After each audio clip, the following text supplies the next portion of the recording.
Estamos em frente à Igreja Matriz de São Miguel Arcanjo, em Irati, no Paraná. Igreja esta que foi construída pelos poloneses. E hoje é o dia 16 de outubro de 2024. Como disse, os poloneses vieram da Polônia. As imigrações mais intensas foram na época da Polônia tripartida. A Polônia estava dominada pela Rússia, Prússia e Áustria. Então muitas migrações aconteceram nesse período. Aqui para Irati também vieram os poloneses e eles tinham necessidade de ter um local para rezarem em polonês e ouvirem a homilia em polonês, visto que as missas eram rezadas em latim. Nós já tínhamos aqui a igreja Nossa Senhora da Luz e a Capela de São Miguel, que foi construída em 1925, ela pertencia à Nossa Senhora da Luz. Somente em 1948, já com esta igreja bonita em alvenaria, é que se tornou paróquia. E aqui sempre, desde o início, teve os cuidados, a administração dos padres vicentinos. São os padres da congregação da missão de São Vicente de Paulo.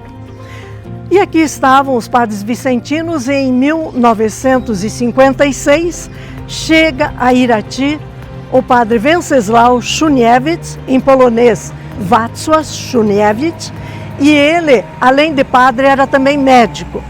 Chegou em Irati e aqui fez um trabalho belíssimo. Mas no ano de 1963, 7 anos depois que ele esteve aqui na paróquia, ele teve uma enfermidade bem grave, que foi um infarto. Melhorou um pouco, isso foi lá por setembro, melhorou um pouco, quis continuar seus trabalhos, mas de novo teve mais um ameaço de infarto, foi internado no Hospital de Caridade São Vicente de Paulo, que ficava no alto da Rua 15, e que depois foi transferido o hospital como Santa Casa aqui em Irati. E o padre de manhã passou mal no dia 16 de outubro de 1963 e faleceu nesse dia. Irati ficou muito triste, movimentada, o povo vindo do interior, todos ficaram sabendo, foi anunciada a sua morte. Padres de várias paróquias vieram até Irati e no outro dia aconteceu o funeral. Este padre tem uma história maravilhosa aqui em Irati. E hoje, neste documentário, eu vou contar com a colaboração do Herculano Batista, que escreveu um livro minucioso, com muitas pesquisas que ele fez, sobre a vida do padre Wenceslau, padre doutor. E é com grande prazer que eu convido o Herculano para falar um pouquinho sobre a história do nosso querido padre doutor, que hoje, 61 anos do seu falecimento. Sim, nós tivemos em Irati uma grande personalidade, que foi o padre Wenceslau. Quem pôde conviver com ele tem um respeito, uma admiração até hoje. Todos os que puderam conviver diretamente com ele têm um testemunho de bondade, de humildade. E ele fechou seus dias aqui em Irati. Ele chegou aqui no dia 1º de julho de 1956. E como a Geno já falou, faleceu no dia 16 de outubro de 1963.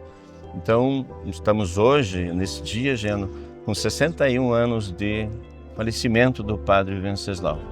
Nesse período de 7 anos que ele viveu conosco, e os restos mortais dele ainda estão em Irati, foi suficiente para ele fazer aqui em Irati um trabalho de ação social e pastoral admirável. E a maioria sem conhecer uma biografia prévia dele, enquanto médico e enquanto sacerdote em outras regiões deste mundo. E quando ele saiu da Polônia, nunca mais voltou. Então, a nossa admiração levou, né, a ideia de poder fazer com que a biografia dele voltasse à tona e fosse admirado pelas novas gerações. Geno, fundamentalmente isso, valorizar um dos grandes homens que passou por Irati, uma das maiores personalidades que o nosso povo pôde conhecer e ainda pode, com resgates de biografias, como aconteceu comigo, né, como aconteceu com o padre Lourenço Biernaschi também. E nós, com todo esse acervo biográfico, temos uma expectativa de que o nome dele seja levado a ser considerado em Roma como um possível nome a ser lembrado nos altares da nossa igreja. Está em processo, inclusive, né, a sua beatificação, né? Mas é um processo que bem demorado, burocrático e tem que obedecer todas as normas da igreja. Mas nós vamos querer saber mais do Herculano aqui, que pesquisou muito a vida do padre. Ele primeiro se tornou médico, né? Sim. Lá no início de vida dele, ele foi um sobrevivente da própria família, porque os irmãos dele, que nasciam homens, todos faleciam. E ele foi o sobrevivente homem numa primeira... Depois dele teve um outro irmão, mas ele foi o primeiro. E a família toda pensou, digamos assim, entregou a Deus com aquele desejo de todo primogênito de poder ser um sacerdote. Mas ele, no decorrer da vida, preferiu ser, não médico de almas, mas resolveu ser médico do corpo. E se tornou médico. Aproveitou aquele período conturbado da Polônia, porque era um país invadido, se aproveitou disso e foi fazer medicina em Moscou. E a partir de Moscou fez a especialização em oftalmologia, pediatria e voltou a trabalhar na Polônia um bom tempo depois. E na Polônia, num convívio que teve com seminaristas da congregação vicentina, ele percebeu a maneira de ser, a parte humilde que foi, a parte caridosa que foi toda essa congregação. E quando ele deparou como um presente com a biografia de São Vicente, ele mudou totalmente a ponto de parar com a medicina naquele momento e entrar para o seminário e se tornar sacerdote.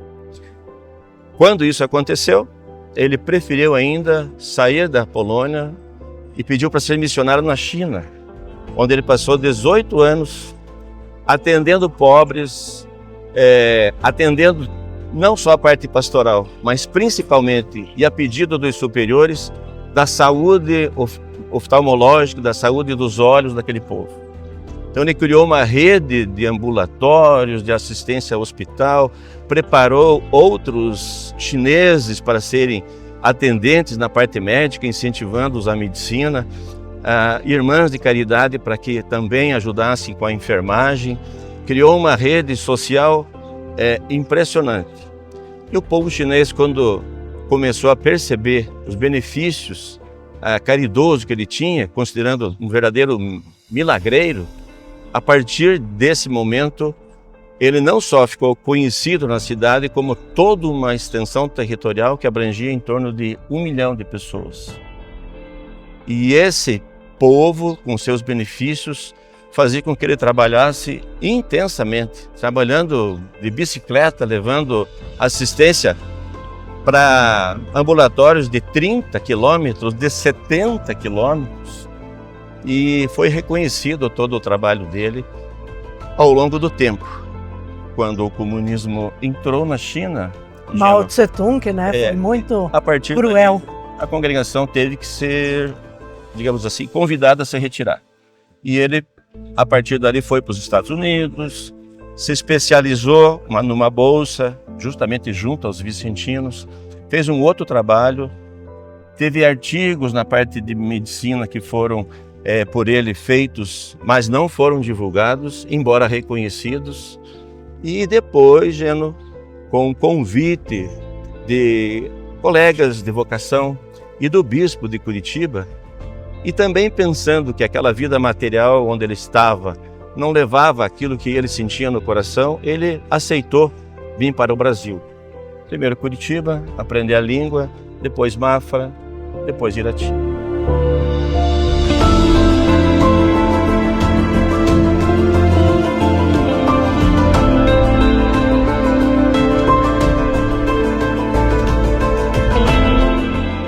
Estamos na Igreja Matriz São Miguel Arcanjo, paróquia esta que passou a ser paróquia desde o ano de 48, mais precisamente 25 de janeiro de 1948, e atendida então pela Congregação da Missão Padres Vicentinos. Aqui o Padre Venceslau celebrou muitas missas. Suas pregações eram profundas, assim, de uma dedicação à igreja, aos ensinamentos de Deus. É evidente que esta igreja sofreu algumas reformas. Na sua época era o altar diferente, de madeira, todo cheio de detalhes. Dos lados também tinha altares menores. E esta reforma aconteceu este ano.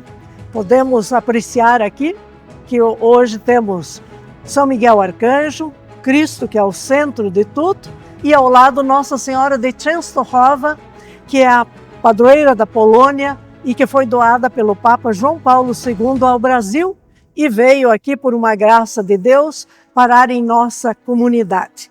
Abaixo do quadro tem relíquia do Papa João Paulo II, hoje nosso santo, e que está ali exposta também ao público. Herculano. Aqui então, Padre Venceslau celebrava com todo o ardor missionário, mas ele tinha o lado humano muito elevado também. É isso mesmo, Geno. Ele chegou aqui em Irati e rapidamente se colocou numa posição de reunir a sociedade. Reuniu pessoas como juízes, outros sacerdotes, os freis capuchinhos, professores, o pessoal mais simples, e formou a Associação dos Pais Cristãos. Essa foi a nominação, e a partir disso o trabalho social foi intenso. Criou junto com isso um serviço educacional através da Biblioteca Volante Coletiva, onde consta que até entre 15 e 17 mil volumes pertenciam a essa biblioteca, com 33 pequenos postos, bibliotecas pequenininhas de atividade constante, levado para as capelas do interior. Então, jovens, pessoas de meia idade, todo mundo acorria para fazer uso daquele material de educação através dos livros. E a biblioteca cuidou de muito desse progresso educacional.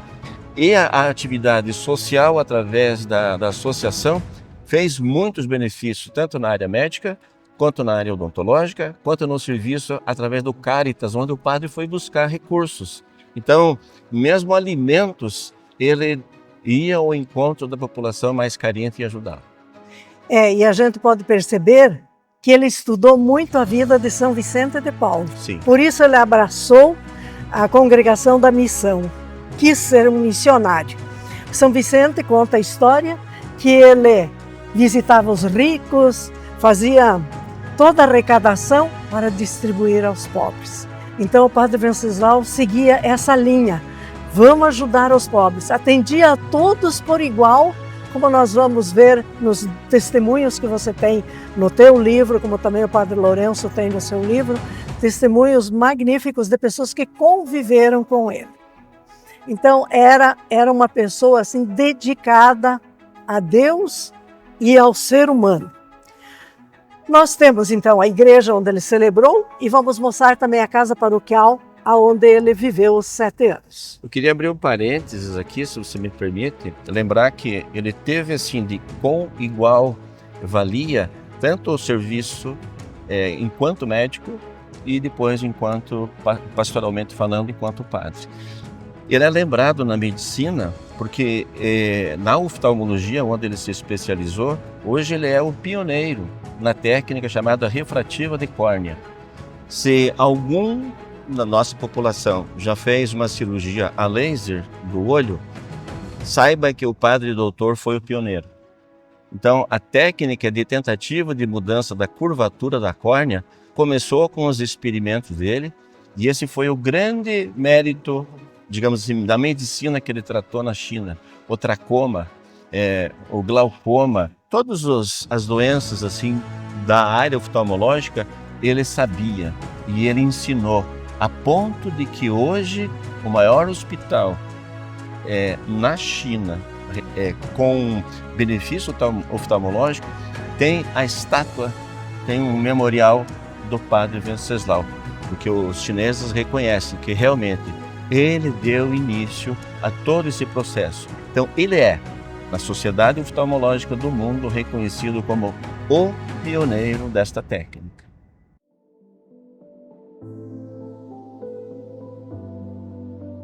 Aqui nós temos a casa paroquial, que na época, quando o Padre Doutor estava aqui, era recém-construída. Este pavilhão que hoje nós temos não existia, porque haviam as barraquinhas montadas para aquelas novenas a São Miguel Arcanjo e depois da novena, serviço de comes e bebes e jogos. Então não tinha nada dessa construção. Entre a casa paroquial e lá o muro que dá com o Colégio Nossa Senhora das Graças, havia um galpão de madeira que nem soalho tinha, e eram guardados ali os materiais que sobraram da construção da igreja, da construção da casa paroquial, e o Padre Doutor queria montar uma biblioteca. Ele deu um jeito de conseguir fazer um soalho naquele barracão, prateleiras, e ali ele lotou de livros, porque ele tinha a biblioteca volante coletiva aqui em Irati, porque ele sempre dizia, quem lê um livro faz uma viagem. Então o Padre Doutor tinha essa visão, precisamos orientar os jovens, as crianças, para o futuro. Então este era o Padre Doutor, Padre Venceslau Chuniewicz, que morou nessa casa paroquial de 56 a 63. Estamos no cemitério municipal de Irati, onde está sepultado o Padre Venceslau, também conhecido como Padre Doutor. Aqui temos um grupo de pessoas que estão rezando por essa ocasião dos 61 anos do seu falecimento e que nós estaremos ali pegando alguns depoimentos para esse documentário. Pai nosso, que estais no céu, Santificado seja o vosso nome, venha a nós o vosso reino, seja feita a vossa vontade, assim na terra como no céu. O pão nosso de cada dia nos dai hoje, perdoai as nossas ofensas, assim como nós perdoamos a quem nos tem ofendido, e não nos deixeis cair em tentação, mas livrai-nos do mal. Amém. Amém. Nós vamos ter agora uns breves depoimentos das pessoas que se encontram aqui. Outras eu vou ler, porque eles estão todos nos dois livros, do Herculano Batista e também do Padre Lourenço Biernacki. Como o Renato Marocchi está presente, ele poderá falar e dar o seu depoimento da vivência com o Padre Venceslau. Padre Venceslau deixou marcas na vida de muita gente, especialmente na minha. Lá no Mato Queimado, na capela de São Brás. Ele me deu a primeira Eucaristia em fevereiro de 1960. Uma marca que me guia na parte religiosa e espiritual até hoje. Me tornei diácono pensando, cada dia de formação dos 6 anos, exatamente naquela Eucaristia que das suas mãos eu recebi. E também ele me estimulou para a vida profissional, onde a leitura me deu o primeiro livro, quando tinha ainda 5 anos. Pediu que eu lesse a capa. E eu li As Viagens de Gulliver. E ele me disse, com o livro na mão você percorre e conhece o mundo inteiro. E principalmente conhece todos os segredos da vida. Fique perto deles. E assim, na minha vida inteira, eu passei a ler 2 a 3 livros por semana, já mais de 7.000 livros lidos, que é a minha melhor formação. Meu pai fabricava vinho para a missa, para a diocese. E daí, no almoço, ele pediu que eu buscasse uma jarra de vinho lá no porão, e eu trouxe aquela jarra de vinho e enchi os copos que estavam sobre a mesa, e na frente do Padre Doutor estava um copo grande e eu enchi até a boca. Aí ele fez com a mão assim, foi no guarda-louça, tirou um cálizinho pequeno da cristaleria Irati, que tinha, cálicezinho pequeno, e despejou aquele copo grande ali e disse: vinho não se toma em copo, se toma em cálice. Nós temos que sentir o vinho aqui, não aqui. Eu tive o privilégio de conviver com o Padre Doutor, que era um grande amigo do meu pai, porque tinham vindo da mesma região. O amor que eles tinham pelo ser humano foi extraordinário. Padre Doutor não é bem só um padre, é o verdadeiro representante de Cristo vivendo entre nós. Menina ainda, eu tive a oportunidade de visitar casa por casa da região onde as pessoas mais carentes estivessem vivendo, porque é para lá que as atividades que Padre Doutor desenvolvia com os jovens em Irati forneciam os recursos para que tivéssemos, pelo menos, minorado o sofrimento. Naquela época não havia postinho, naquela época não havia assistência médica para ninguém. Assistência social feito muito mais da boa vontade de alguém do que realmente de uma organização. Padre Doutor organizou. Padre Doutor organizou, inclusive, aquilo que o Renato colocava ali, que a leitura chegasse na região mais pobre do município, lá estaria a Biblioteca Mariana.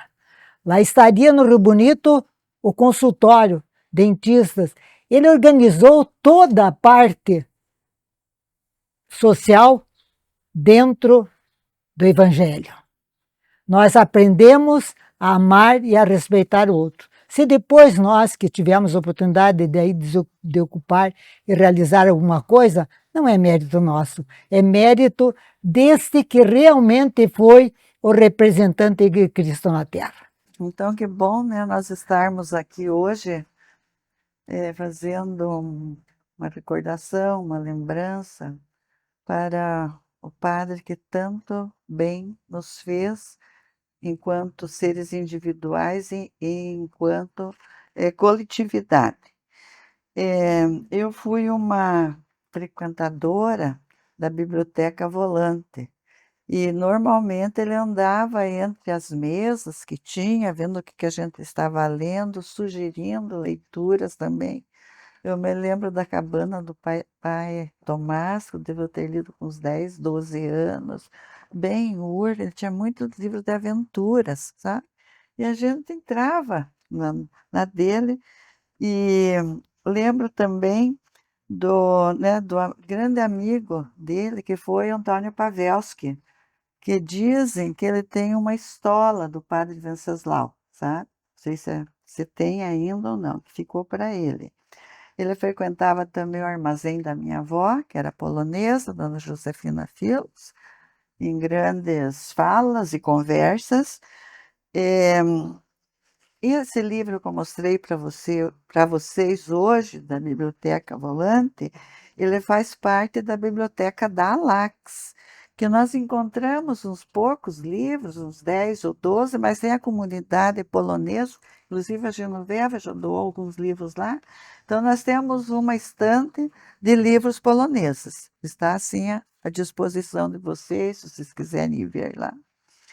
E o mérito tão grande dele, além de ser amigo de todos, ele formar a Associação de Pais Cristãos que desenvolveu tantas ramificações. Então é um privilégio, e tomara mesmo que siga em frente esse processo, que eu sei que todos nós estamos ávidos, né, para que ele seja reconhecido também como uma pessoa santa. Duas pessoas que não estão aqui, inclusive uma delas não está presente mais entre nós, irmã Apolônia Fawati. E ela disse que era estudante de medicina na época que o Padre Doutor estava aqui, em Irati, e ele a convidou para ajudar no consultório nas cirurgias oculares e no atendimento aos pobres. Todos os dias ele celebrava a missa, diz ela, era um homem de Deus que transmitia a todos uma fé firme e inabalável. Padre muito piedoso e de uma fé profunda. Depoimento da irmã Polônia Fawati.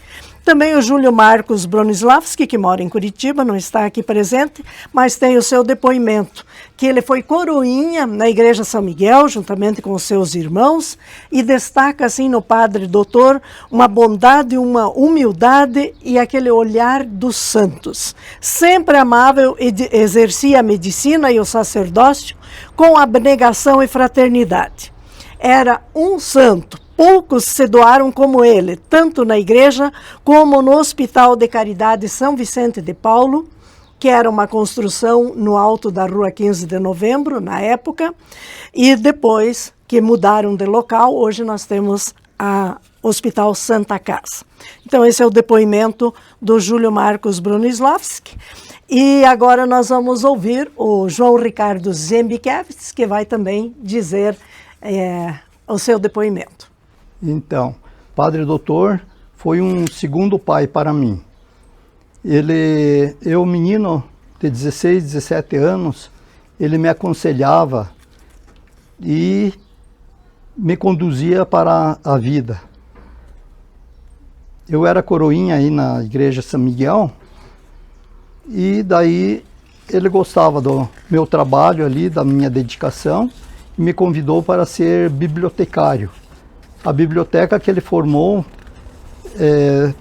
com recursos próprios. Tinha milhares de livros e emprestava ao público gratuitamente. Como médico, trabalhava no Hospital de Caridade, não cobrava as consultas e quando cobrava, destinava aos pobres. No Rio Bonito formou um consultório médico, consultório dentário e convidou médicos, que eu lembro aí, o Dr. Ruva, e dentistas também iam lá, atendiam gratuitamente. Parece-me que foi o Dr. Antônio Gomes da Luz, que era o dentista. E, graças a Deus, fui encaminhado aí para a vida, graças ao Deus e ao Padre Venceslau. Padre Venceslau foi uma grande pessoa que merece o céu. Mas tinha alguém que era motorista dele, né? Então, tinha um Jeep velho? Então, apesar que eu não tinha carteira de motorista, mas eu era o motorista preferido dele. Levava, ele não sabia dirigir, então eu ia dirigindo aí para as capelas aí, Gonçalves Júnior, Mato Queimado, Rio do Couro, por todas as redondezas aí. Saía de manhãzinha, 7 horas da manhã, às vezes o Jeep eu não queria pegar, aí a gente empurrava até o fundo do pátio da igreja e não pegava o Jeepinho. Aí o primeiro carroceiro que chegava para a missa, tirava os cavalos da carroça para puxar o Jeep lá de baixo, para empurrar de novo para ver se pegava para ir para a capela que tinha horário para chegar lá. Daí eu tinha que pisar mais no acelerador para chegar a tempo lá. E assim foi a minha juventude aí com o Padre Venceslau. Nós temos o Silvestre Bernardsky, que também já não está entre nós, e que também já deixou o seu depoimento no livro, e ele conta que ele foi convidado pelo José Zavilinski, que inclusive era meu pai legionário, e também pelo Padre Doutor, para fazer parte da Legião de Maria. E ele lembra também das longas conversas em polonês, das homilias do Padre Doutor nas missas, que era uma conferência, segundo o detalhamento nas explicações da palavra de Deus. Então, pelo carisma, o Silvestre compara-o com o Padre Maximiliano Kolbe, devido à sua dinâmica no apostolado e na medicina. Também seu Eduardo Sedoski deixou a sua mensagem em nenhum dos livros, que foi notável a sua atuação como sacerdote e médico no bairro Rio Bonito, onde habitava a população mais pobre da cidade naquela época. No bairro Rio Bonito havia a Associação dos Pais Cristãos, liderada pelo senhor Alexandre Arema. E um dos médicos era o Dr. Ilmaris Ruva e também outros da área da medicina que atendiam de forma gratuita. e mais um grupo de senhoras voluntárias para ajudar todas as pessoas pobres. E o padre se interessou por esse trabalho e se juntou a eles, e ali então tiveram um maravilhoso trabalho que depois disso surgiu uma pequena capelinha e depois a paróquia Nossa Senhora do Perpétuo Socorro, hoje muito linda, muito grande e com grande participação. Esses são alguns dos depoimentos que nós colhemos aqui e que estão ainda em detalhes nos 2 livros que nós vamos apresentar para vocês daqui a pouco. E hoje, então, nesses 61 anos, recordando o falecimento do Padre Doutor, que nos deixou muitas saudades nas pessoas que conviveram com ele, mas que bom que nós temos tudo isso registrado em 2 livros. Aqui, neste local, nós tivemos vários depoimentos, mas aqui estão com mais detalhes nos 2 livros. Este escrito primeiro pelo Herculano Batista Neto, e que no final do vídeo nós vamos colocar o nome e o telefone do Herculano para quem quiser adquirir. Também este aqui, escrito por o padre Lourenço Biernaschi, já falecido também.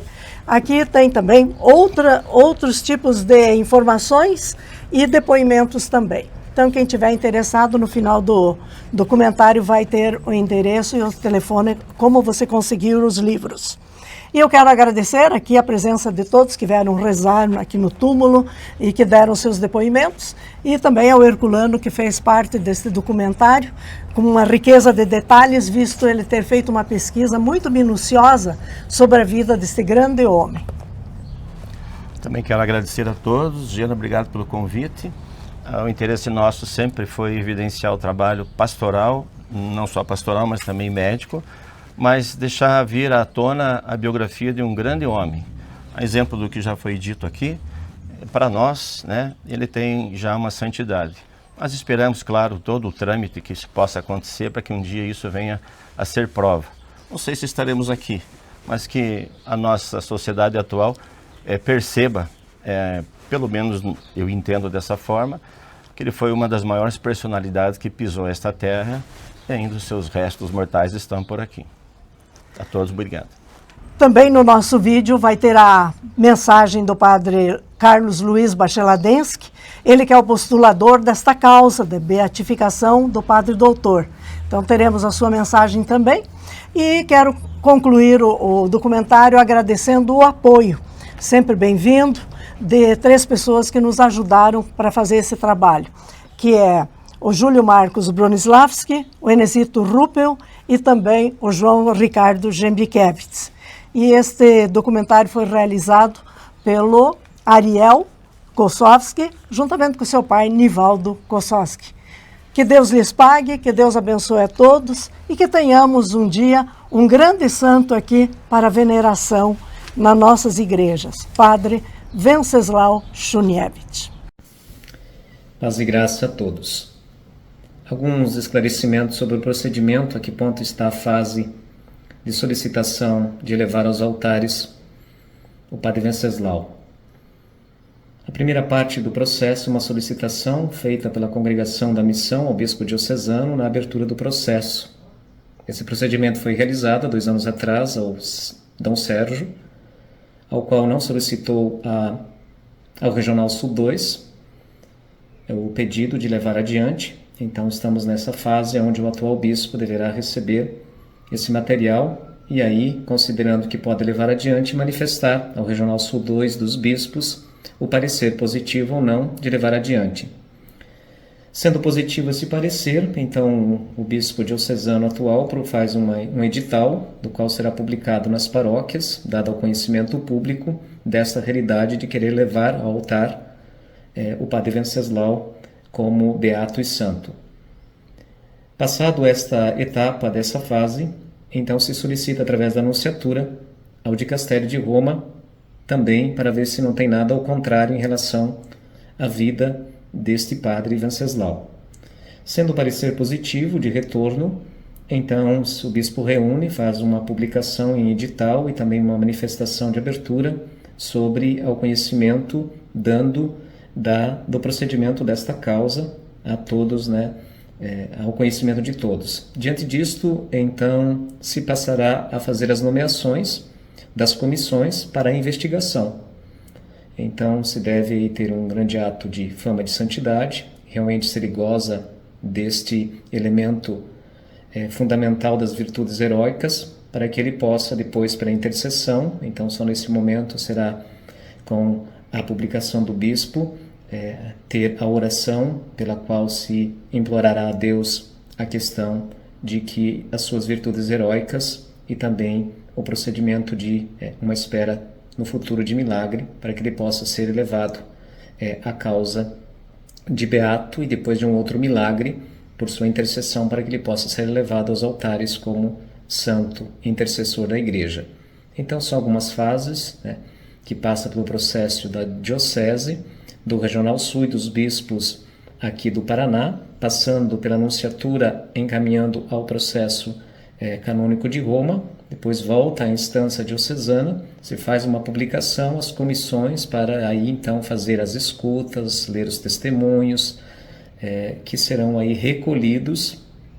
Fechado toda essa documentação, se arquiva na Diocese de Ponta Grossa e o outro se encaminha para Roma, onde lá o Procurador-Geral da Congregação da Missão vai acompanhando esse processo, se é da graça de Deus, à espera dos milagres, e depois, sendo servo de Deus, com milagre, proclamado beato ou santo da Igreja. Um abraço a todos e continuemos na oração.